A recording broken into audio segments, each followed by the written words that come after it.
Un chant s'élève au lointain, invitant Bonjour à au notre prière du auditoire, soir. bienvenue à ce webinaire qui va nous permettre d'échanger ensemble sur la culture d'entreprise, gage d'une performance pérenne. J'aimerais souhaiter la bienvenue à nos amis du cabinet CIO Group du Cameroun. Ce matin, on va se transporter à Yaoundé. Donc, bienvenue à Mme Nadine Orpa-Bébois. Vous Merci, pouvez Joanne. allumer votre caméra. Merci, Joanne. Donc, il y aura aussi M. Chaïb avec nous, Aziz, pour gérer les questions. Bon matin, Aziz. Va falloir allumer ton micro, par contre. Hein? Là, on doit se roder un petit peu. Ouais, Et puis, bonjour tout le monde. Madame Bébois pourra nous présenter deux collaborateurs avec qui elle va pouvoir nous présenter le thème de ce matin, qui est un thème très d'actualité. Et puis, j'ai bien hâte de vous entendre parler sur l'impact de la culture d'entreprise au niveau de la performance. Donc, on a des participants, comme d'habitude, sur les trois continents, Afrique, Europe et Amérique du Nord. Bienvenue à nos invités d'Algérie, nos participants du Cameroun qui sont en grand nombre ce matin. Puis on a aussi de France, du Canada, Sénégal, et Côte d'Ivoire avec nous. Donc, j'espère que vous passerez un bon moment avec nous aujourd'hui. Quelques mots au niveau de qui est Mme Nadine Orpa-Bébois. C'est une consultante senior ressources humaines qui a travaillé dans la microfinance et qui a travaillé aussi dans le secteur agroalimentaire quelques années pour migrer tout doucement vers l'enseignement universitaire en tant qu'associée et est devenue une femme entrepreneur. N'est-ce pas, Mme Bébois? Bien évidemment, c'est bien ça. Donc, vous avez cofondé depuis 2 ans le cabinet conseil CIO Group au Cameroun, qui est un groupe où on a des consultants, des experts de différents domaines qui vont s'inspirer des théories modernes et de vos valeurs anthropologiques africaines. Donc, on va parler du management ressources humaines, mais en contexte africain. C'est bien ça? Oui, oui. Oui, Et puis, vous accompagnez les entreprises dans leur stratégie, dans l'optimisation de leurs ressources et dans la création de la valeur aussi. Oui, oui. Vous pourrez nous en parler un petit peu plus dès qu'on vous remet la parole. Je vais prendre 2 petites minutes pour les consignes avec nos participants. Donc, pour ceux qui sont familiers avec la formule webinaire, vous avez toujours le chat qui est dans le bas où vous avez votre bulle et c'est écrit « discussion ». Ça vous permet à tout moment d'écrire des commentaires, des questions. On va vous interpeller aussi au fur et à mesure. Il y a aussi les questions, ce qu'on appelle les questions et réponses, sur lesquelles vous pouvez adresser directement des questions aux panélistes. Et puis, on se fait un devoir de vous y répondre au fur et à mesure. Et puis, on aura le sondage aussi qui viendra vers la fin du webinaire.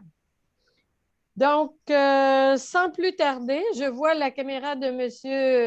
Divine et il y a M. Mujimana qui est avec nous aussi ce matin. Donc, je laisse la parole à Mme Bébois pour nous introduire le sujet. Oui, bonjour Joanne, bonjour. Bonjour le public. Oui, aujourd'hui, nous allons vous parler de la culture d'entreprise, gage de performance pérenne. J'ai avec moi M. Mujimana,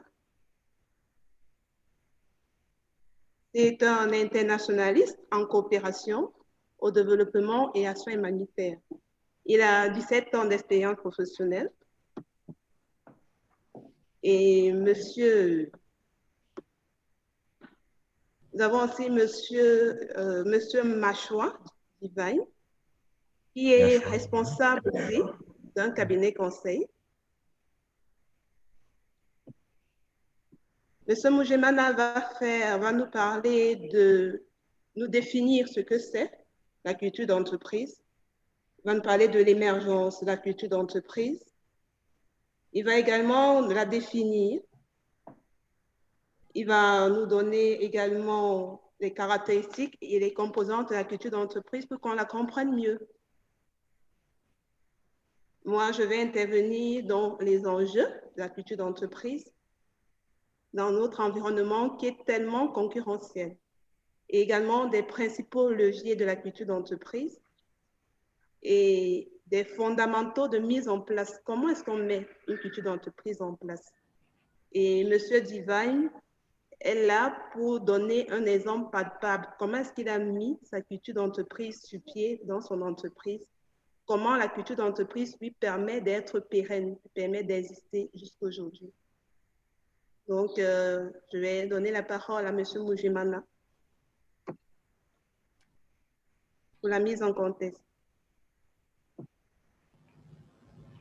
Monsieur Mujemana? Oui, je suis là. Bonjour tout le monde. Bonjour.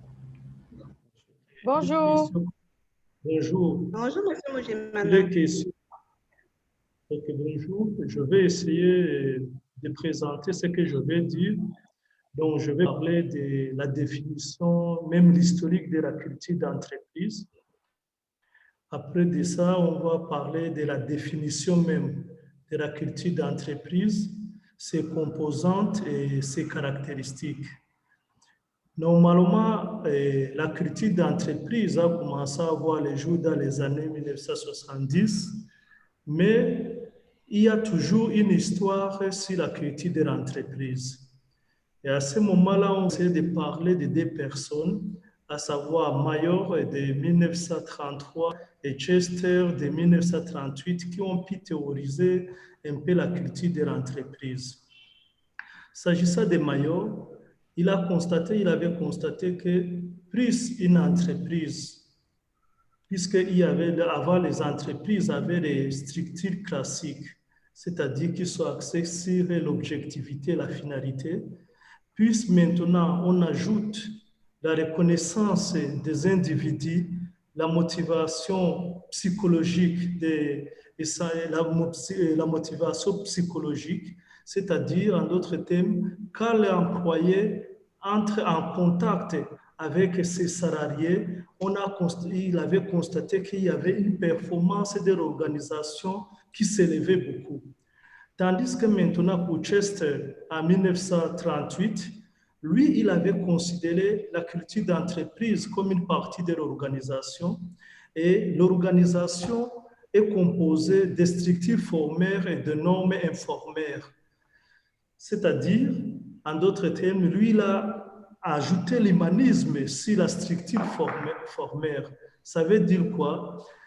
Puisque quand il y a les employés, ils sont liés entre eux, ils créent un champ magnétique. Et de telle manière que maintenant, ils ont une même vision de l'entreprise. Et ça fait toujours augmenter la performance de l'entreprise. Donc, ça, c'était un peu l'historicité de la culture de l'entreprise. Maintenant même, quelle est la définition qu'on peut donner de la culture de l'entreprise? Maintenant, selon Desvalets, il définit la culture de l'entreprise, que c'est ce qui fait chaque entreprise soit unique. Des entreprises peuvent avoir les mêmes stratégies, mais ils sont uniques, chacun a sa façon de faire à cause de sa critique qui est propre. Maintenant aussi, à partir de ça, il y a Kennedy aussi, qui avait démontré que la culture est un ensemble de valeurs, de rites, de symboles qui influencent un employé dans son milieu professionnel. À ce moment-là, quand on peut seulement définir que la culture, c'est l'ADN même de l'entreprise. C'est ça qui rend l'entreprise unique. Maintenant, on peut aller sur les composantes de la culture de l'entreprise. Tout à l'heure, on a défini la culture de l'entreprise, selon Kennedy. On a vu ces composantes qui sont les symboles, les valeurs, les mythes, les rites, les tabous, les héros. Mais maintenant, quand on va aller sur les valeurs même, qu'est-ce que les valeurs, quand on parlait des valeurs? Les valeurs sont des actions, c'est-à-dire ce sont les croyances propres d'une entreprise. Ça veut dire quoi? Ces valeurs peuvent intervenir même au moment du recrutement, puisque quand on est en train de recruter un employé dans une entreprise, on doit voir s'il respecte les valeurs que l'entreprise s'est données. C'est pour cela que vous allez voir, par exemple, ici au pays, on a une entreprise source du pays qui crée l'eau minérale qu'on appelle Supermo. Comme valeur, ils ont l'hygiène et sécurité des employés et des consommateurs. Ça veut dire quand on t'engage, on doit regarder si toi, ces valeurs, ou bien maintenant, si tu vas t'adapter à ces valeurs. Maintenant, il y a ce qu'on appelle les symboles. C'est-à-dire, quand on va parler de symboles, les symboles, ce sont, par exemple, les gages qui représentent une entreprise. Il y a aussi les uniformes. Tout ça, ça fait partie des symboles d'une entreprise. Il y a maintenant les rites. Quand on parle des rites, c'est quoi? Ce sont des événements ou bien des activités qu'une entreprise a sa façon de faire. Par exemple, ici au Cameroun, vous allez voir que la brasserie du Cameroun, avec ces rites, la brasserie du Cameroun, il y a les tombolas qui fait. Quand on ouvre la bière, on sait qu'on va gagner ou bien on ne va pas gagner. Et chaque Camerounais sait que ça, c'est une rite propre de la brasserie du Cameroun. De même, quand on parle dans les microfinances, vous allez voir une microfinance comme l'Express Union. Chaque rentrée de l'année, il sait qu'il doit maintenant lancer les tombolas afin de faciliter les emplois et les parents pour qu'ils puissent inscrire les enfants. Ça fait partie des mythes. Maintenant, on va arrêter sur le héros. Le héros, c'est quoi? C'est-à-dire, ça peut être le fondateur de l'entreprise ou bien même une personnalité de l'entreprise de telle manière qu'il est devenu un modèle pour tous les salariés. Ici au Cameroun, par exemple, on peut parler comme un banquier qu'on connaît comme Paul Fokam. C'est un PDG du groupe Afridan Fast Bank. Il est docteur. En même temps, il est conférencier sur le plan national et international. Il est devenu un héros dans le monde des banques. Il devient maintenant une figure que tout le monde veut suivre, par exemple, les jeunes qui commencent le travail ou bien les étudiants. Il y a aussi ce qu'on appelle l'histoire ou les mythes. Ça veut dire que ces histoires, ça peut être réel ou bien ça ne peut pas être réel. Et c'est souvent caractérisé par le storytelling. Vous allez voir que beaucoup plus en Afrique, même ici au Cameroun, les entreprises sont créées de rien du tout, de quelqu'un même qui sort de nulle part, et puis maintenant, il s'élève à un niveau et jusqu'à devenir milliardaire. C'est comme ça qu'on peut parler, par exemple, du fait Photo Victor avec son groupe d'entreprises et Photo Victor qui est sur le plan national et régional. De même aussi, il faut comprendre que ces rites et ces symboles, ça permet de créer un sentiment d'appartenance au sein d'une entreprise. Maintenant, comme on a déjà fini avec les symboles de la culture de l'entreprise, on peut maintenant parler des caractéristiques de la culture de l'entreprise. Ça veut dire que la culture de l'entreprise doit être en relation avec ses valeurs, c'est-à-dire avec ses composantes. En même temps, ça ne doit pas seulement être en relation, ça doit être aussi partagé. Et partager aussi, ça ne suffit pas. Ça doit être aussi adapté au sein de l'entreprise. Et aussi, ça doit évoluer avec le temps et formaliser. En d'autres termes, si vous voulez une culture d'entreprise forte, vous devez comparer la culture de l'entreprise comme le sachet de thé qu'on met dans l'eau chaude. À force de mettre le sachet de thé dans l'eau chaude et d'infuser ça, le thé devient maintenant plus fort. Maintenant, c'est comme ça que la culture d'entreprise aussi se déroule au sein d'une entreprise. Donc, c'est tout ce que j'avais à dire sur l'historicité de la culture de l'entreprise, les définitions, les composantes et les caractéristiques. Je vous remercie. C'est très intéressant, monsieur Gemana, Mejemana. Merci. J'ai peut-être juste une petite question avant qu'on poursuive, monsieur Mejemana. Quel lien faites-vous entre la culture d'entreprise et la culture du pays ou de la société? Est-ce qu'il y a des distinctions ou tout ce que vous venez de nous dire s'applique aussi? Y a-t-il un lien entre les deux? Et à un certain moment, il n'y a pas de lien, mais il y a là où ça se rencontre. Vous allez voir par exemple la culture du pays, ici comme les symboles ici au Cameroun, quand on parle des lions, les lions indomptables, vous allez voir que les gens se retrouvent, chaque Camerounais, dès qu'on parlait des lions, il sait que c'est même les Africains, quand on parlait des lions, on sait qu'on est en train de parler du Cameroun. Donc, le peuple camerounais aussi s'identifie au lion comme l'équipe nationale du Cameroun. D'accord. Donc, il y a quelque chose qui peut être quand même relié entre les grands symboles de la société ou les héros de la société et ce qu'une entreprise peut reprendre aussi. Oui, une entreprise peut aussi reprendre ça. Il n'y a pas de problème dans les cultures de l'entreprise. Ça dépend de la vision, comme on a parlé, des valeurs que l'entreprise veut se donner. D'accord. Je vous remercie. Je vous laisse, Madame Nadine, poursuivre. et merci, Monsieur Mujimana. Il est important de connaître les enjeux de la culture d'entreprise, puisque cette culture d'entreprise, nous devons la vivre et l'environnement est concurrentiel. Donc, comme premier enjeu, la culture d'entreprise doit pouvoir impliquer l'ensemble de l'équipe, l'ensemble du personnel. Et pendant même que nous mettons la culture d'entreprise en place, nous devons l'implémenter avec le personnel.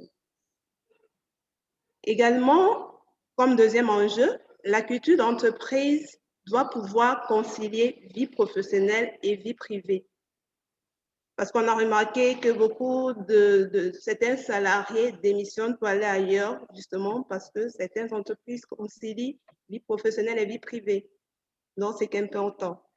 Également, troisième enjeu, comme troisième enjeu, la culture d'entreprise doit pouvoir développer l'employabilité du personnel et le sentiment d'appartenance. C'est très important qu'un employé se sente à l'aise dans son entreprise comme chez lui.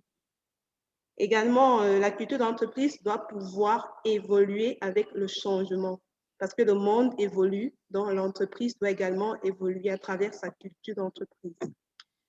La culture d'entreprise doit également pouvoir fédérer, aligner et embarquer les équipes pour justement cette pérennité de l'entreprise qui est très importante.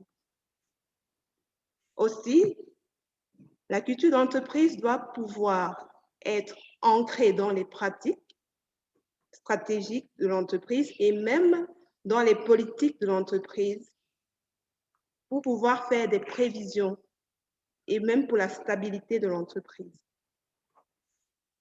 Aussi, la culture d'entreprise doit pouvoir rechercher la flexibilité stratégique et organisationnelle de l'entreprise. C'est important que l'entreprise soit flexible dans sa stratégie. Également, la culture d'entreprise doit permettre à l'entreprise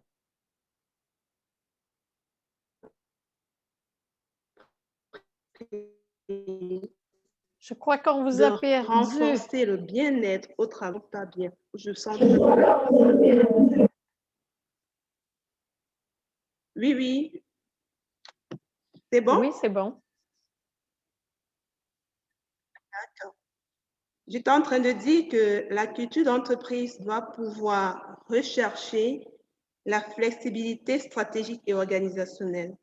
Et également, elle doit pouvoir être appliquée par tout le monde. Donc, c'est important que la culture d'entreprise soit, on va dire quoi, que les salariés épousent la culture d'entreprise. C'est primordial. Ensuite, la culture d'entreprise doit également pouvoir attirer les talents. Qu'est-ce qu'on entend par talent? C'est par exemple les potentiels travailleurs, les potentiels employés de l'entreprise qui ont du potentiel justement. La culture d'entreprise va pouvoir les attirer comment? À travers la qualité de vie au travail. La culture d'entreprise doit pouvoir attirer les clients. Pourquoi je dis attirer les clients? Parce que à travers la satisfaction du client, les clients affluent, ils viennent nombreux. Également, la culture d'entreprise doit pouvoir attirer le consommateur final à travers quoi? La qualité du produit et même les investisseurs à travers cette confiance que l'entreprise accorde. Tout cela, la culture d'entreprise doit pouvoir les fidéliser dans l'entreprise. Ils doivent prendre l'entreprise comme la leur, considérer l'entreprise comme la leur. Également, la culture d'entreprise a un autre enjeu qui est tout aussi important, c'est d'augmenter théoriquement la performance de l'entreprise et pouvoir mettre un mécanisme de contrôle en entreprise. Parce que les employés ont épousé la culture d'entreprise, le manager peut mieux les contrôler, c'est encadré. La culture d'entreprise doit également aussi, comme autre enjeu, conjuguer avec la culture professionnelle, la culture nationale, la culture régionale et même le capital culturel. Ici au Cameroun, on dit le Cameroun, c'est l'Afrique en miniature parce qu'on a tellement de cultures. Donc, enfin, selon qu'on soit dans telle ou telle région, il y a une culture, il y a une manière d'agir qu'il faut respecter. Si on est par exemple dans la zone du Nord où il y a les musulmans, par exemple, là on ne doit pas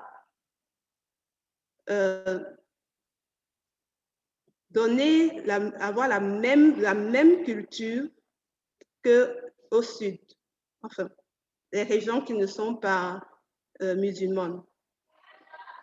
Et enfin, si vous permettez, Madame Nadine. Oui.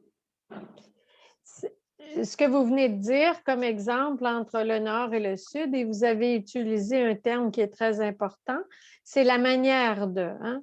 Quand on parle de culture, on fait référence à des gestes, à des comportements, à la langue aussi, hein, qui a quand même passablement de... On sait qu'au Cameroun, il y a les deux langues officielles, français et anglais. Oui. Ce qui est une particularité qui rejoint beaucoup le Canada. Hein? Et puis, vous avez plusieurs dialectes. Donc, ça fait partie, ça, de, comme vous dites, le Cameroun représente une Afrique en miniature. Oui. Au Cameroun, selon qu'on soit dans telle ou telle région, si on est au nord, on doit parler, par exemple, là-bas, c'est le Fulbe. OK. Je ne sais pas si j'ai répondu à votre question. Nous allons passer au levier d'action de la culture d'entreprise. Tout à fait. OK. La culture d'entreprise a 4 leviers d'action principaux. Le tout premier, c'est la stratégie globale de l'entreprise. Pourquoi? Parce que la stratégie globale de l'entreprise doit pouvoir intégrer la culture d'entreprise. Si dès le départ, la stratégie globale n'intègre pas la culture d'entreprise, il y aura un problème. Le deuxième levier d'action, c'est la flexibilité des politiques managériales des gestionnaires. La culture d'entreprise, comme on l'a dit tout à l'heure, doit pouvoir épouser l'environnement. Ça fait que les politiques managériales doivent pouvoir être flexibles. Comme troisième levier, nous avons les pratiques de management stratégique des ressources humaines. Là également, c'est important. À ce niveau, on peut avoir la culture de performance ou la culture qui prône le capital humain. Donc, on considère l'homme comme un capital, plus comme un centre de coût. Et le dernier levier, c'est l'organisation du travail. Dans l'organisation du travail, il doit figurer la culture d'entreprise. Ces 4 leviers sont primordiaux. OK, nous allons maintenant passer aux fondamentaux de mise en place de la culture d'entreprise. Comment est-ce qu'on met en place une culture d'entreprise dans une organisation pour qu'elle soit pérenne? On ressort 4 phases. La première phase, c'est le diagnostic de l'existant. La deuxième phase, c'est la phase de formalisation. La troisième phase, c'est la mise en application. Et la quatrième phase, c'est l'évaluation de l'efficacité de la culture d'entreprise. Quand on parle de diagnostic de l'existant, qu'est-ce qu'on entend par là? Ça veut dire faire un état des lieux, des différentes caractéristiques de la culture. Est-ce que dans mon entreprise, j'ai une culture? Oui, toutes les entreprises ont une culture d'entreprise. Mais maintenant, comment connaître notre culture? Justement, on regarde quelle est notre mission. Quelle est la mission de notre entreprise? Quelle est notre vision? Est-ce que notre mission va avec la vision de l'entreprise? Quelle est l'histoire de l'entreprise? Quels sont ses métiers? Dans là reviennent les différentes composantes de la culture d'entreprise. Deuxièmement, pour diagnostiquer l'existant, il faudrait, si avec ça on voit que la culture que nous avons ne nous intéresse pas, on peut définir une nouvelle culture d'entreprise. On crée nous-mêmes des mythes, on crée nous-mêmes l'histoire de l'entreprise avec des rites, des symboles. Dans beaucoup d'entreprises au Cameroun, on organise des team building. Ça, c'est un type de rite dans les entreprises. Donc, chaque entreprise peut créer sa propre culture d'entreprise. La deuxième phase, qui est la phase de formalisation, permet de mettre concrètement cette culture-là sur pied. Donc, on la formalise, on l'écrit, elle est consignée, c'est signé. Et la culture doit être alignée, diffusée et elle doit être ancrée dans les procédures. On la formalise donc à travers les procédures, à travers les pratiques, dans notre manière de faire, dans notre comportement et même dans les codes de conduite. On doit pouvoir retrouver notre culture d'entreprise. Comme troisième phase, c'est la phase de mise en application. Comment est-ce qu'on peut appliquer maintenant la culture d'entreprise? La culture d'entreprise doit être appliquée justement en la communiquant tout le temps et être accompagnée dans les changements. À travers quoi? À travers des plans d'action. On fait des plans d'action. On regarde si cette culture respecte toujours la vision de l'entreprise pour une efficacité et le développement durable de l'entreprise. Après ça, nous avons une quatrième phase qui est justement évaluer l'efficacité de notre culture d'entreprise. Est-ce que la culture d'entreprise que nous avons ou alors que nous mettons sur pied est efficace? Comment l'évaluer? On regarde si elle est en relation, premièrement, avec la vision de l'entreprise, avec les valeurs et le rituel de l'entreprise. Deuxièmement, on regarde si elle est partagée par tout le personnel, au moins par la majorité du personnel. Est-ce que nous l'entretenons? Comment est-ce que nous l'entretenons? Est-ce que notre culture d'entreprise est en évolution avec le temps? Est-ce qu'elle évolue avec l'environnement? C'est très important. Également, on évalue la culture d'entreprise en regardant si elle est formalisée. Est-ce que notre culture d'entreprise est formalisée? Si oui, comment l'avons-nous formalisée? Est-ce que nous la pratiquons? Si oui, comment? Et enfin, nous allons voir comment est-ce que la culture d'entreprise, est-ce qu'elle atteint les objectifs qui lui sont assignés? Puisque la culture d'entreprise, on le sait bien, doit pouvoir permettre que l'entreprise soit pérenne. Merci. Merci, Joanne. Une petite question, Madame Bébois.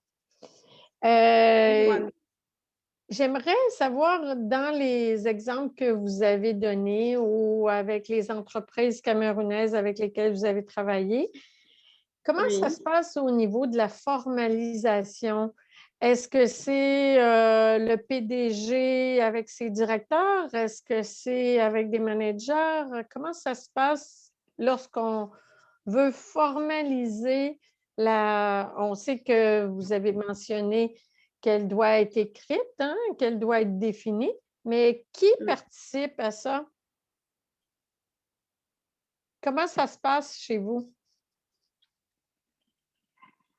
Le SOBER, ça se passe avec le DRH et tout le staff de l'entreprise. Donc, c'est le management, le top management qui... Pardon? C'est le top management, c'est ça. Donc, dépendamment de la culture, il y a différentes façons pour formaliser la culture de l'entreprise.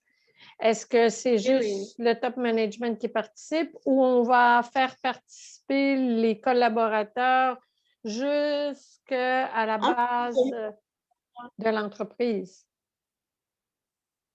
Justement, comme je disais tout à l'heure, la culture d'entreprise, tout le personnel doit être impliqué. D'accord. On implique tout le personnel. OK. Est-ce qu'on est... Mais c'est la volonté du top management, c'est la volonté du directeur général qui est là.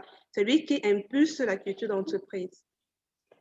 Et les collaborateurs sont justement là. Oui. Et plus les collaborateurs vont avoir participé à la formalisation, j'imagine que plus l'engagement sera grand. Là. Oui, oui. Justement, il faudrait que tout le monde soit impliqué pour que chacun reconnaisse que oui, j'ai participé à cela. Et justement, l'engagement sera grand. Excellent. Est-ce que maintenant, c'est M. Divine qui va prendre la parole? Oui, oui, nous allons passer la parole à M. Divine pour qu'il donne justement l'exemple de son... Il est responsable d'une entreprise, il est CEO de l'entreprise BMA. Il va montrer, il va expliquer justement comment est-ce qu'il a implémenté la culture d'entreprise chez lui et comment son entreprise est pérenne justement grâce à la culture d'entreprise. Donc, je vais passer les 4 phases que vous nous avez expliquées. Ah, on revient à l'arrière ou comme ça? Ça va être l'exemple de M. Devine après.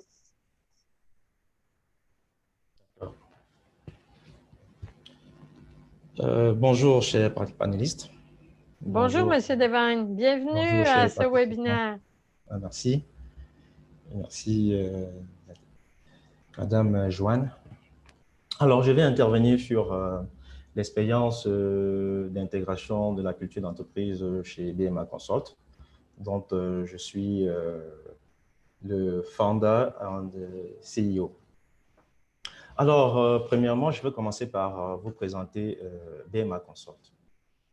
Alors, BMA Consult, créée en 2014, est une agence conseil en communication et publicité, spécialisée en stratégie créative et communication imprimée. Également, sur Internet aussi à travers une équipe dynamique et jeune surtout, de publicitaires, de communicateurs, de designers et de créatifs. Alors, notre champ d'intervention s'étend du conseil jusqu'à la production des supports de communication, médias et hors médias, tous canaux confondus.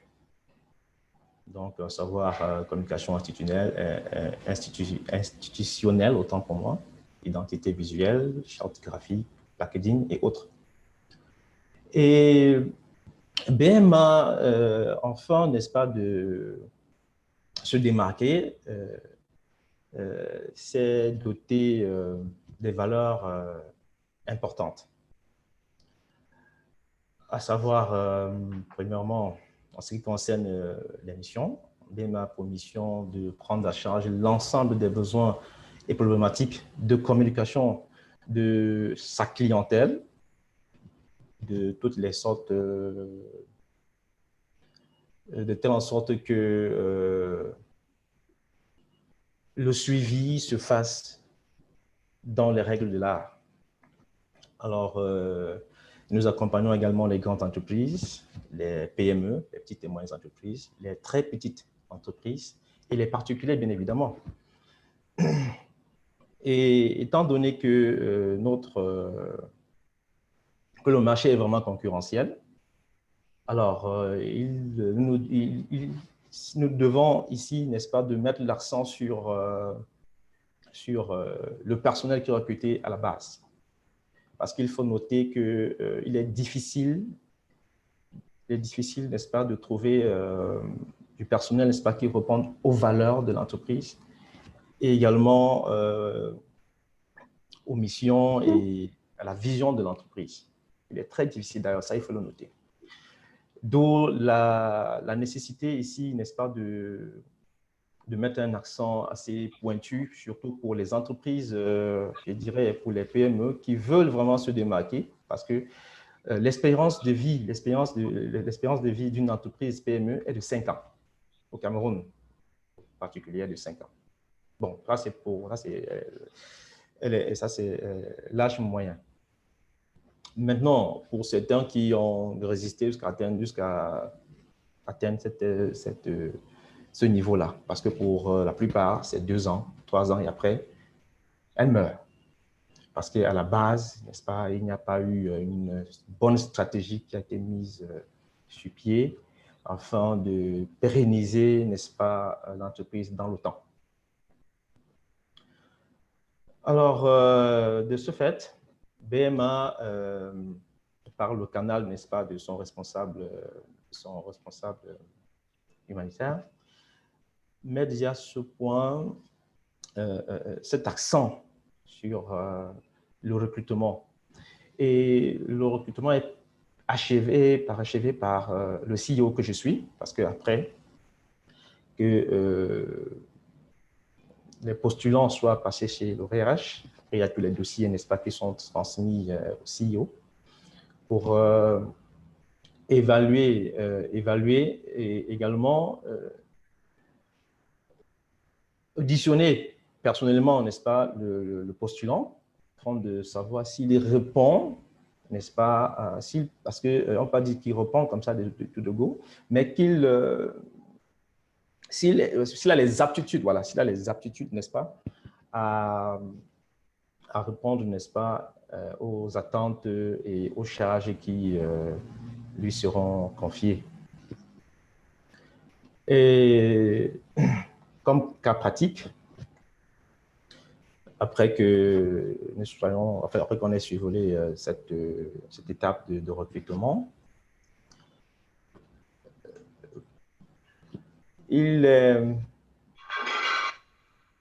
Allô? Est-ce que je suis suivi? Oui, bien sûr, on vous écoute, M. Devagne. Merci. Merci.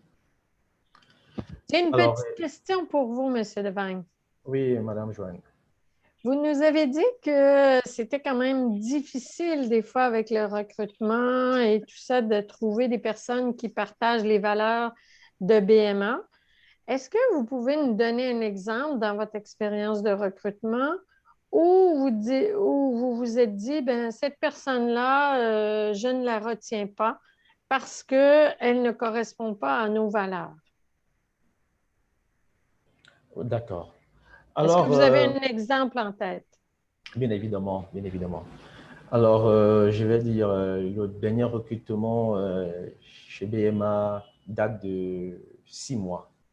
Parce que nous avons lancé un recrutement pour un poste qui était vacant. Alors, ayant reçu plusieurs dossiers, il y avait des candidats qui ne répondaient pas, dans le CV, en fait, ne répondaient pas, n'est-ce pas, aux attentes, n'est-ce pas, liées à n'est-ce pas, au poste. Et de ce fait, mais par contre, il y avait 2 dossiers qui, selon le cursus, en fait, selon le cursus recherché, il ne partageait pas, en fait, le niveau n'était pas celui recherché. Mais l'aptitude les prédisposait, n'est-ce pas, à vouloir apprendre et à s'intégrer et, n'est-ce pas, à épouser les valeurs de l'entreprise. Et ceux-là, parmi ces 2, il y a un qui a été retenu. Et aujourd'hui, nous sommes fiers de lui parce qu'il est vraiment impliqué dans n'est-ce pas, les charges qui lui ont été confiées. Donc, la valeur, c'était l'aptitude. L'aptitude à s'impliquer? À s'impliquer, oui, à s'impliquer et surtout, n'est-ce pas, à partager aussi ses expériences. D'accord. Merci. Je vous laisse continuer. Merci bien. Donc, comme je disais, lors de nos...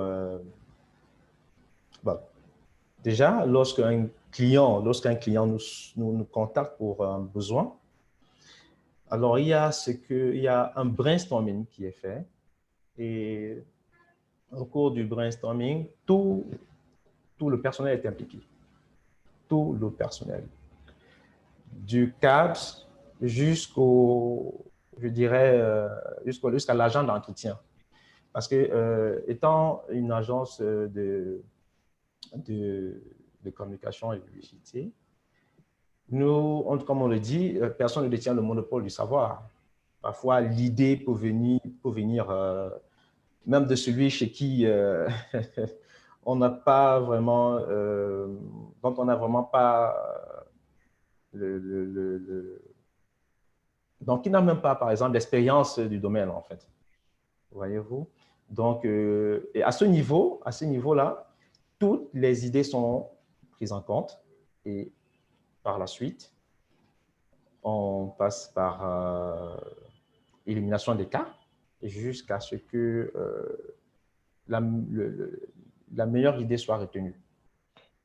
Monsieur Devine, il nous reste, je m'excuse, il nous reste 2 petites minutes pour votre conclusion parce qu'après, on va ouvrir la discussion avec les participants et M. Chaïb va lancer le petit sondage aussi que vous avez proposé.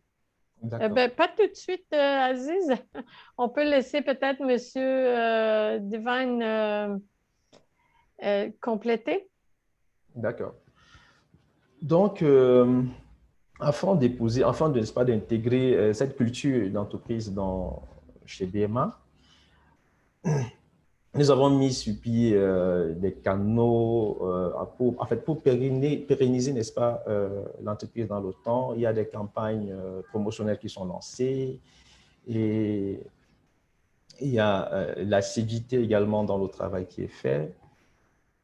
Et également, beaucoup plus aussi nous investissons aussi beaucoup plus sur le personnel, le capital humain. C'est extrêmement important. C'est extrêmement important chez BMA parce que lorsqu'on travaille avec... D'ailleurs, le slogan, Together we can achieve more, n'est-ce pas, le slogan de BMA qui est Together we can achieve more, n'est-ce pas, est ici le canal aussi par lequel...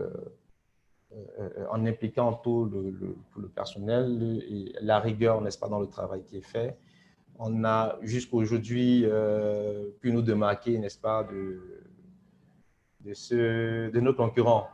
Ouais, parce que... Vous pouvez répéter doucement votre slogan et on va passer après ça au sondage. Votre slogan, c'est quoi? Together, we can achieve more. OK, together. Vous avez choisi un slogan en anglais. Oui, vu que le Cameroun est bilingue, donc... We can achieve more. OK. Yeah. C'est comme seul, on va plus vite, mais ensemble, on va plus loin. Exactement. D'accord. Bien, je vous remercie beaucoup, M. Devine. Là, je vais projeter la prochaine. Et Aziz, tu peux lancer le premier sondage. Donc, et on va regarder dans le chat aussi quels sont les éléments que les gens vont répondre. Donc, on demande aux personnes quels sont 3 mots que vous choisiriez pour définir votre entreprise. On demande de répondre dans la boîte de discussion. Et là, à ce moment-là, c'est soit Mme Bébois ou soit Aziz qui va donner les mots qui définissent les entreprises. Donc, ne soyez pas timides, ceux qui sont avec nous, les participants. Vous pouvez y répondre. Monsieur Paul qui souhaite prendre la parole. Bienvenue, Monsieur Paul. On a activé votre micro. Oui. Quelle est l'intervention que vous souhaitez faire? Voilà, donc je voulais dire, nous avons une entreprise un peu spéciale parce que nous sommes des psychologues du travail qui aidons les entreprises. Et justement, une des choses que nous essayons de partager avec eux, c'est de savoir qu'au fond, effectivement, la culture d'entreprise est une priorité pour eux parce que l'entreprise, l'organisation étant un collectif social, elle a un fonctionnement qui intègre nécessairement cette culture. Et il faut que les responsables maîtrisent ce processus qui commence par la perception commune que les gens ont entre eux, les employés, et qui arrive à une vision, comme Mme Bébois l'a dit, et à partir de laquelle ils tirent des valeurs qui vont maintenant orienter tout le comportement. Des valeurs qui vont être encadrées par des normes, qui vont créer des attitudes communes, qui vont se traduire par des comportements communs. Et tout ceci va créer des rituels. Nous voulons leur faire comprendre que ça existe de manière automatique et que, en fait, le travail des managers, c'est d'en prendre conscience et de faire prendre conscience de cette dynamique à leurs propres employés. Et du coup, pour revenir à Mme Bébois, c'est comme ça que la culture est reconnue, aussi bien par les dirigeants que par ceux qui sont dirigés par les employés. Et ça permet donc effectivement de mieux travailler ensemble, de mieux se reconnaître comme un collectif. Voilà. Merci, M. Paul, pour votre intervention. Il y a M. Njak, oui, qui veut, on va ouvrir le micro. Donc, votre micro est ouvert, M. Victor. Vous avez 1 minute. Après ça, on va clôturer ce webinaire pour lequel on pourrait encore discuter longtemps parce qu'il y a plein d'éléments sur lesquels, à savoir la culture informelle, les us et coutumes qui sont non écrits et qui font partie aussi des comportements des collaborateurs. Monsieur Victor, vous allumez votre micro?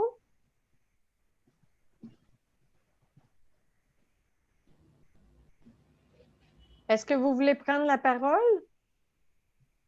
Oui, bonjour à tout le monde. Bienvenue. Bonjour, M. Victor. Ah, d'accord. OK, je voudrais d'ailleurs aller à la suite de M. Paul, qui venait juste d'intervenir. Et déjà attirer l'attention des managers, des chefs d'entreprise, sur la nécessité de savoir que, en fait, il peut y avoir une culture voulue et une culture d'entreprise non voulue. D'où la nécessité, comme M. Paul l'a dit, de prendre conscience de ce qui se passe dans son entreprise et en fonction de la vision et donner une orientation. Parce que vous allez voir dans certaines entreprises, il y a parfois certains comportements qui finalement deviennent comme une sorte de culture, mais en fait non voulus. il est donc question de bien maîtriser ces comportements parfois qui sont des comportements de contre-performance et tout, donc la nécessité véritable de bien maîtriser la question, d'avoir cette conscience qu'il y a une culture. Si je ne donne pas, si on ne donne pas ensemble une culture commune, il pourrait y avoir une culture qui pourrait nous échapper, en fait, et finalement amener l'entreprise à la dérive. Merci, M. Victor, sur cet élément de sensibilisation pour l'auditoire et pour nous tous. Je pense que ça clôture bien cette présentation. Donc, et ça vient toucher aussi le leadership du top management dans la diffusion, comme M. Moujamanan nous a parlé. Il a utilisé la tasse de thé pour diffuser cette culture-là, autrement dit, pour recadrer les comportements que l'on trouve en lien avec la culture d'entreprise ou non. J'en profite, je partage l'écran pour vous présenter notre prochaine activité qui aura lieu le 20 mai. Dans un premier temps, je remercie Mme Bébois, M. Moujamana et M. Devine d'être avec nous et d'avoir voulu nous présenter votre vision, votre approche de la culture d'entreprise. Donc, en mai, on va toucher autre chose que la partie ressources humaines. On va toucher le pôle de l'énergie. Et avec M. Ayaï et M. Tella, on va parler de l'énergie et le développement des industries. Quelle est la priorité pour pérenniser les investissements en Afrique? Un élément qui est toujours à propos et d'actualité aussi. Vous pouvez aller sur notre site pour vous inscrire et vous enregistrer, soit dans la rubrique webinaire conférence ou encore dans tout le calendrier qu'on affiche nos activités. Et puis là-dessus, je demanderai aux participants, une fois qu'on va fermer le webinaire, simplement vous allez avoir un petit sondage pour nous donner votre satisfaction. Ça va vous prendre maximum 2 minutes. Donc, sur ce, Mme Bébois. Oui, Joanne. Vous êtes satisfaite de cette rencontre? Très satisfaite. Excellent. J'espère qu'on pourra reprendre à un autre moment un autre sujet d'actualité pour les entreprises camerounaises. Et les entreprises de l'Afrique, si le Cameroun est la petite Afrique, bien, on pourra regarder avec les autres pays aussi. Monsieur Moujamana, ça va? Aziz, tu... Oui, je voulais remercier tous les participants d'assister à ce webinaire. Et puis après, j'espère que le prochain webinaire, ils seront parmi nous. Merci à M. Divine. Merci aussi à tous les panélistes. Et bonne continuation dans votre entreprise et dans l'implantation et la diffusion de votre culture. Et j'en profite, comme on est au début Ramadan, de souhaiter bon Ramadan à toutes les personnes de la communauté musulmane qui sont avec nous. Puis on vous dit à très bientôt. Au revoir. Au revoir. Au revoir.